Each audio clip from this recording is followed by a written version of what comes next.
जय हिंद दोस्तों, स्वागत है आप सभी का अपने इस यूट्यूब चैनल पर।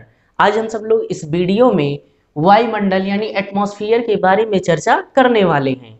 यह वायुमंडल किसे कहा जाता है और यह वायुमंडल कितने लेयर्स में पाया जाता है, इन सभी के विषय में एक एक करके हम चर्चा करने वाले हैं। तो आइए सबसे पहले देखते हैं क्या कि वायुमंडल किसे कहा जाता है। अगर पूछा जाए वायुमंडल किसे कहा जाता है तो कहेंगे पृथ्वी के चारों ओर एक जो गैसों का आवरण पाया जाता है, जो पृथ्वी के ग्रेविटी के कारण उससे बंधा हुआ है, उसे ही क्या कह देते हैं, वायुमंडल कहा जाता है। तो इसकी परिभाषा में सीधा हम लोग लिख सकते हैं, पृथ्वी के चारों ओर गैसों का जो आवरण पाया जाता है उसे ही वायुमंडल कहा जाता है। यह वायुमंडल जो होता है पृथ्वी के ऊपर कई लेयर्स में बटा होता है। उसके अध्ययन के लिए हम लोग उसको लेयर्स में बांटकर आसानी से अध्ययन कर लेते हैं। ठीक है, आइए देखते हैं पृथ्वी के चारों तरफ जो वायुमंडल पाया जाता है उनकी कितनी परतें होती हैं।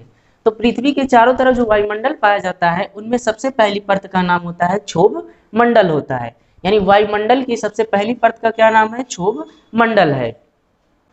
क्षोभ मंडल को इंग्लिश में क्या कहते हैं, ट्रोपोस्फियर कहा जाता है। अच्छा, ये कहां से कहां तक होता है, पृथ्वी से 8 किलोमीटर ऊपर तथा उससे 18 किलोमीटर ऊपर तक का जो क्षेत्र होता है उसे ही क्या कहते हैं, क्षोभ मंडल कहा जाता है। इंग्लिश में क्या कहते हैं, ट्रोपोस्फियर कहते हैं। फिर इसके बाद वायुमंडल का जो दूसरा परत होता है उसे समताप मंडल कहा जाता है। इंग्लिश में क्या कहते हैं, इंग्लिश में इसे स्ट्रेटोस्फियर कहते हैं। ठीक है, ये कहां से कहां तक होता है, तो 18 किलोमीटर से लेकर 50 किलोमीटर की ऊंचाई तक का जो क्षेत्र होता है उसे ही समताप मंडल कहा जाता है।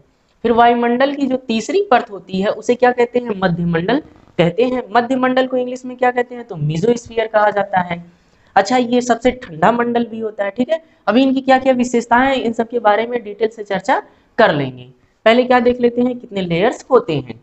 अच्छा, ये जो मध्यमंडल है कहाँ से कहाँ तक होता है, तो ये 50 किलोमीटर से यानी 50 किलोमीटर ऊंचाई से लेकर 80 किलोमीटर की ऊंचाई तक का जो क्षेत्र होता है उसे क्या कहते हैं, समताप मंडल कहा जाता है।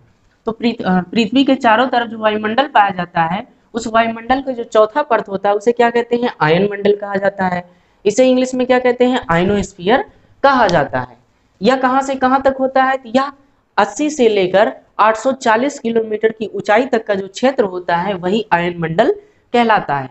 ठीक है, फिर इसे 840 के ऊपर का जो रेंज आता है यानी उसके ऊपर का जो क्षेत्र होता है उसे क्या कहते हैं, बहिर्मंडल कहा जाता है। यानी कह सकते हैं वायुमंडल का जो पांचवा परत होता है उसे क्या कहते हैं, बहिर्मंडल कहा जाता है। ठीक है, इस तरीके से हमने क्या देख लिया, वायुमंडल के सभी परतों के नाम देख लिए। अब आइए देख लेते हैं एक एक करके इनकी क्या क्या विशेषताएं होती हैं। तो सबसे पहले हम लोग क्या देखेंगे, सबसे पहले हम लोग देखेंगे ये क्षोभ मंडल। क्षोभ मंडल की क्या क्या विशेषताएं होती हैं। ठीक है, हमारे पृथ्वी के चारों तरफ जो मौसम संबंधी घटनाएं होती हैं वो कहाँ होती है, क्षोभ मंडल में ही देखने को मिलती हैं।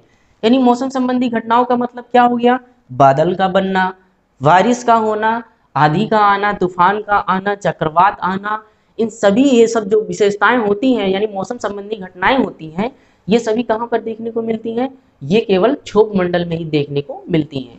ठीक है, अब इसके बाद आइए देख लेते हैं दूसरा मंडल कौन सा है, समताप मंडल। इसकी क्या क्या विशेषताएं होती हैं। अच्छा, ये जो समताप मंडल होता है इसका ताप क्या होता है, फिक्स होता है। इसके ताप में ना तो कमी होती है ना तो बढ़ोतरी, जहां पर होता है ऐसा फिक्स होता है। ठीक है, इसकी सबसे खासियत ये है कि इसी समताप मंडल में ओजोन लेयर पाया जाता है। ओजोन लेयर क्या होता है इसके बारे में समझ लेते हैं। ये ओजोन लेयर मानव जीवन के लिए या जीवों के लिए बहुत ही लाभदायक होता है। अगर ये नहीं होगा तो मानव जीवन पृथ्वी पर संभव नहीं होगा। ठीक है, ऐसा क्यों, समझ लेते हैं। तो सूर्य से बहुत सारी पराबैंगनी किरणें चलती हैं जिसमें अल्ट्रावायलेट होता है, एक्सरे होती हैं, गामा किरणें होती हैं। ये किरणें जो होती है बहुत ही हानिकारक होती हैं।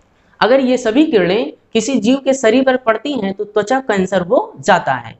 यानी उसको क्या हो जाएगा, त्वचा कैंसर हो जाएगा और धीरे धीरे वह जीव समाप्त हो जाएगा। ठीक है, इसलिए ये सब क्या करती हैं, तो ओजोन लेयर जो होता है सूर्य से जो पराबैंगनी किरणें आती हैं यानी जो हानिकारक किरणें होती हैं उनको अवशोषित कर लेता है।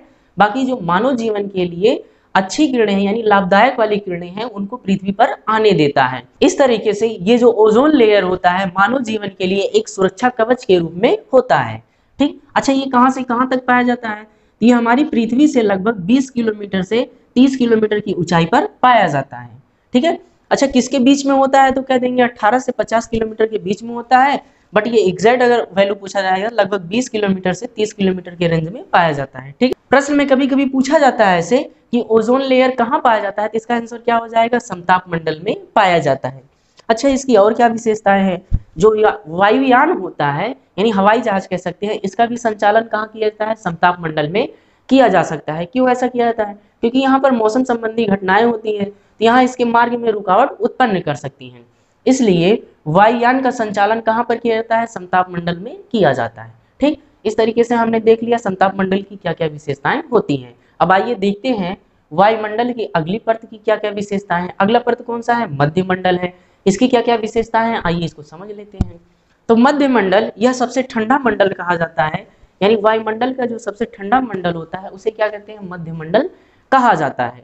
यह मध्य मंडल में क्या खासियत है, इसकी क्या विशेषता है, तो इस मध्य मंडल में, अच्छा हम लोग पिछली वीडियो में देखे थे, जब क्षुद्र ग्रह की पेटी से क्षुद्र ग्रह निकल आते हैं तो हमारे वायुमंडल के संपर्क में आते हैं तो जलने लगती हैं। यह जो जलने की प्रक्रिया है, या यानी उल्का के जलने की जो प्रक्रिया होती है, हमको कहाँ देखने को मिलता है, तो हमारे वायुमंडल के मध्य मंडल में देखने को मिलता है। यानी कह सकते हैं उल्का जलने या उल्का संबंधी जो भी घटनाएं होती है ये कहाँ देखने को मिलती हैं, तो मध्य मंडल में देखने को मिलता है। ठीक है, इतना समझ में आया। अब आइए देख लेते हैं वायुमंडल की अगली परत की क्या विशेषता है। तो वायुमंडल की अगली परत कौन सी है, आयन मंडल है। आयन मंडल की क्या क्या विशेषता होती है, आइए इसको समझ लेते हैं। यह जो आयन मंडल होता है, यानी इसमें बहुत सारे क्या पाए जाते हैं, चार्ज पाए जाते हैं। चार्ज का मतलब क्या हो गया, इलेक्ट्रॉन हो गए, प्रोटॉन हो गए, न्यूट्रॉन हो गए, पॉजिट्रॉन हो गए, मेसान हो गए, ये सभी चीजें कहाँ पाई जाती हैं, तो आयन मंडल में पाई जाती हैं। अच्छा, जिनमें आयन पाए जाते हैं वो बहुत उष्मावान होते हैं, यानी इनके आयन मंडल का जो ये क्षेत्र होता है ये कैसा होता है, बहुत ही उष्मा वाला होता है। ठीक है, यानी कह देंगे अगर पूछा जाता है एग्जाम में कि सबसे वायुमंडल का सबसे गर्म मंडल कौन सा होता है, तो कौन सा कह देंगे, आयन मंडल कह देंगे। ठीक है, इतना समझ में आया। तो वायुमंडल का सबसे गर्म मंडल कौन सा हो जाता है, तो आयन मंडल हो जाता है। अच्छा, इसी आयन मंडल में हमारे जितने दूर संचार के जो सैटेलाइट भेजे जाते हैं, दूर संचार में कौन कौन से, जैसे टेलीफोन हो गया, ठीक है, मोबाइल हो गया, इंटरनेट जो चलता है। अच्छा, इंटरनेट तो अभी पृथ्वी पर टावर लगे होते हैं, कुछ समय ऐसा आएगा कि कैसे इनके जो हमको हमारे मोबाइल में जो नेटवर्क मिलता है कहाँ से मिलेगा, सैटेलाइट के माध्यम से मिलेगा। दूर संचार के लिए जो सैटेलाइट छोड़े जाते हैं वो वायुमंडल के कौन से परत में छोड़े जाते हैं, तो आयन मंडल में छोड़े जाते हैं। इन्हीं में सैटेलाइट को लॉन्च किया जाता है जिसकी सहायता से दूर संचार के माध्यमों को संचालित किया जाता है। ठीक है, फिर इसके बाद वायुमंडल का कौन सा परत देखने को मिलता है, इसको कहा जाता है बहिर्मंडल। यह क्या होता है, तो वायुमंडल का सबसे बाहरी मंडल होता है। इसके बाद क्या आ जाता है, गैलेक्सी आ जाता है। ठीक है, इस तरीके से हमने इस वीडियो में क्या क्या देखे, वायुमंडल किसे कहा जाता है इसके बारे में चर्चा किए, वायुमंडल की कितनी परतें होती हैं इसके बारे में चर्चा कर लिए, इनकी क्या क्या खासियत होती है, एग्जाम में क्या क्या प्रश्न पूछे जाते हैं, इन सभी के विषय में हमने चर्चा कर लिया है। मिलते हैं अगले वीडियो में एक नेक्स्ट टॉपिक के साथ, तब तक के लिए जय हिंद दोस्त। और हाँ, अगर वीडियो अच्छा लगे तो वीडियो को लाइक जरूर कीजिएगा और चैनल को सब्सक्राइब जरूर कीजिएगा। तब तक के लिए जय हिंद दोस्तों।